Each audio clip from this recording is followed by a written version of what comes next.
Today on CCX News, a second look at secondhand, how rising clothing costs have impacted local thrift stores. Thanks again for joining us. The Yale Budget Lab says tariffs will disproportionately affect the clothing industry, but shopping secondhand could be one solution to higher costs. Reporter Emily Haugen spoke with local thrift stores to find out what they're seeing. It's a sound that to some might be grating. Others, satisfying. The creak of a shopper shuffling through the racks. I think people get dopamine from finding fun pieces. At Arcs Value Village in New Hope, So we've got seasonal. personal stylist Sarah Colvin is very familiar with that search. Honestly, I'll come in here on a Monday and then by the time I'm back here on a Saturday, I feel like the whole store is turned over. The Busy Shop's proceeds go to a nonprofit that supports people with intellectual disabilities. Besides this beneficiary, Arcs Value Village also specializes in deals. I think we're all feeling the pinch of the economy, so being able to find great pieces for less. That can make a big difference on a strained budget. As costs go up outside, they stay down in thrift stores. We haven't seen like a huge uptick in people coming in, but it's consistently busy. Still, tariffs are just starting to hit the textile industry, and one way to curb it is to shop secondhand. Over at Prism's Shop for Change in Golden Valley, they're seeing an upward trend as well. We're seeing more shoppers, we're seeing higher carts coming through. Advancement Director Alicia Weiss says they're anticipating that outside prices will go up. Groceries, household necessities. So consequently, more shoppers in their store. Every dollar that we earn goes directly back into our programs. In past years, Weiss has seen the shop bring in $300,000 each year for Prism's programs, like its food shelf. Times are hard and families are living paycheck to paycheck. We know that Shop for Change is a great resource for the community and a way for them to get the items that they need most. In both cases, more shoppers means help for the people the nonprofits serve, and more support means more finds within the racks. A new pharmacy fulfillment center is expected to bring nearly 200 jobs to Brooklyn Park. Walgreens says it will open a micro-fulfillment center located off Winnetka Avenue near the border with Champlin. About 13 million prescriptions will be processed at the facility each year for 200 Walgreens stores. It is one of 12 micro-fulfillment centers Walgreens has built nationwide. Last year, the company announced plans to close about 1,200 of its stores over 3 years. The Crystal Walgreens closed in January.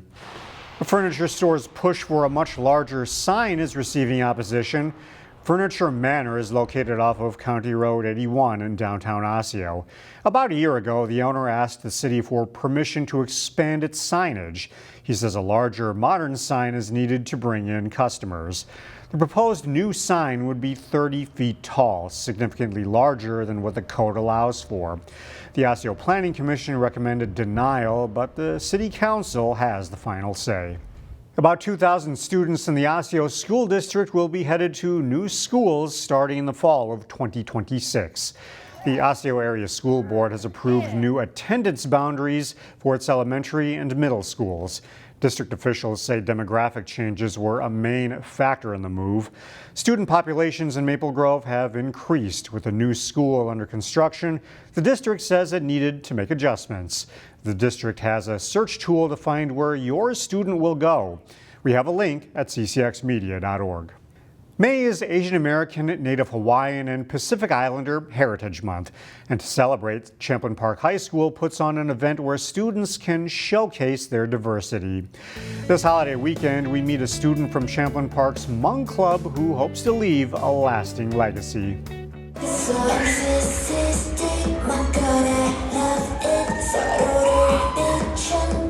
At Champlin Park High School, a celebration of diversity fills the auditorium.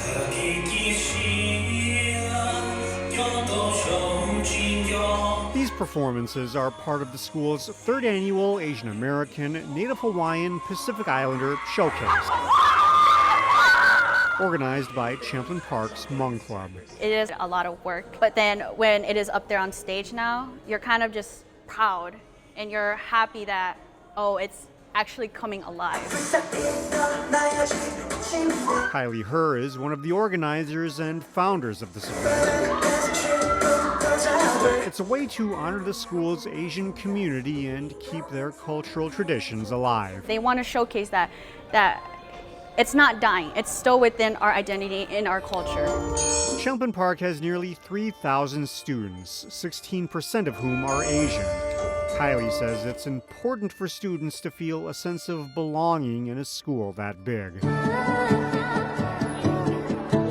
She found her niche with Hmong Club. It allows our students to be open and to feel safe in an area where we can embrace and welcome their ethnic cultures or their backgrounds, their identity of who they are. The club's advisor praises Kylie's leadership qualities. I can just tell that she paid attention to a lot of details, always offered me a lot of feedback, and was just ready to, she's a go-getter. Hello everyone, my name is Kylie. I'm a senior here. A go-getter who worked hard to make sure that Champlin Park's Asian students had a platform to show off their culture. And while she just has a few more weeks until she graduates, Kylie hopes she's left a lasting legacy with this showcase event. I hope that, it can always be a trend that we can keep here at Champlin Park High School. This fall, Kylie will attend the University of Minnesota, where she plans to major in computer science.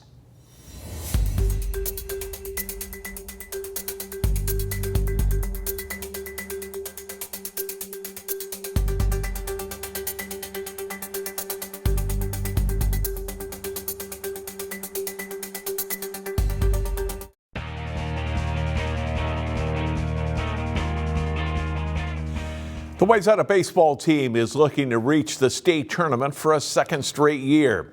In this week's CCX Sports Spotlight, we meet a talented senior right-handed pitcher who will continue his baseball journey in college. Noah Filer started playing baseball at age 6. Growing up in the Wayzata program, Noah said he really got serious about the sport in 9th grade. Now 6'4", 200 pounds, the senior right-hander is one of the top prep players in the state. Cut and a miss. Filer takes care of mound on 3 pitches. Coming into this week, Noah carried a 4-0 record with an earned run average of 1.04 while recording over a strikeout per inning. I've really focused growing up, kind of just hitting my spots and being able to locate my fastball, and then I can build every other pitch off of that. So I think I've improved on my command and my location of all my pitches so that it allows me that I can throw any pitch I want at any time. Quality starts from top to the end. He's been a rock solid player for us, and he's one of these special guys that he wants the ball.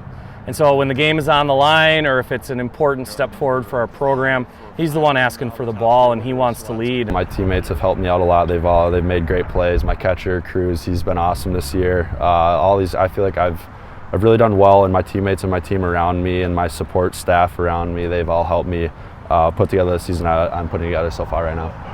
Noah's fastball tops out at 91 miles per hour, but he also can throw a sharp curveball and slider for strikes. But it's not the physical part of the game that he thinks has improved the most from last year. I would say my mental game is one of the big ones that I've improved on. Going into every game kind of with the same mindset, no matter who we're playing. That's for sure a big one. He truly is one of these pitchers that can throw any pitch at any time. It doesn't matter what the count is.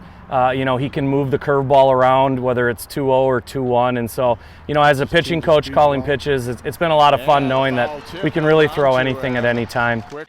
Noah didn't lose a game during the high school season last year, going 7-0 with an ERA of under 1, helping Wayzata to a third-place finish at the state tournament. He credits 2024 senior Riley Leatherman for some of his success. I played with them all of last year. We'd go every practice, we'd kind of talk and say how far we're going out to throw, but I've always asked him. I still ask him stuff till this day when he's out at college. Next year, Noah heads to the state of Indiana to pitch and attend school at Purdue University, where he will study business. When I went down there, I saw the field, I saw the facilities, I saw the people, the coaches, just everybody around me and everybody there. It just was a huge factor in me choosing to go to Purdue. He's not the first Big Ten athlete to come from the Filer family. Noah's great-uncle Phil Filer played 2 seasons of basketball at the University of Minnesota in the mid-1970s. with Flip Saunders as a teammate and under head coach Bill Musselman. He's awesome. He's funny. He's a great guy. He's talked to me quite a few times just about like college, the mental side of things, sports, and he kind of is the person I can go to if I need to ask for advice or need a mentor for that. The Trojans will be the favorite to win Section 6-4A for a second straight year and return to the state tournament. And as Noah Filer's Wayzata baseball experience winds down, he's looking forward to another deep playoff run. It's been so fun playing with the guys I've played with ever since I started baseball. I've known these guys forever, and now playing with them at the varsity level and putting together the seasons we've had last year and this year, I think we'll do great things in the postseason this year. But just being able to be with those guys that I've played with ever since and the great group and community around all of us, it's just, I wouldn't want to be anywhere else. Wayzata starts play in the Section 6-4A playoffs Tuesday at home. The section final is scheduled for June 5th at Hopkins High School. For the CCX Sports Spotlight, I'm John Jacobson. Find more prep sports games and highlights at ccxmedia.org and follow us on social media.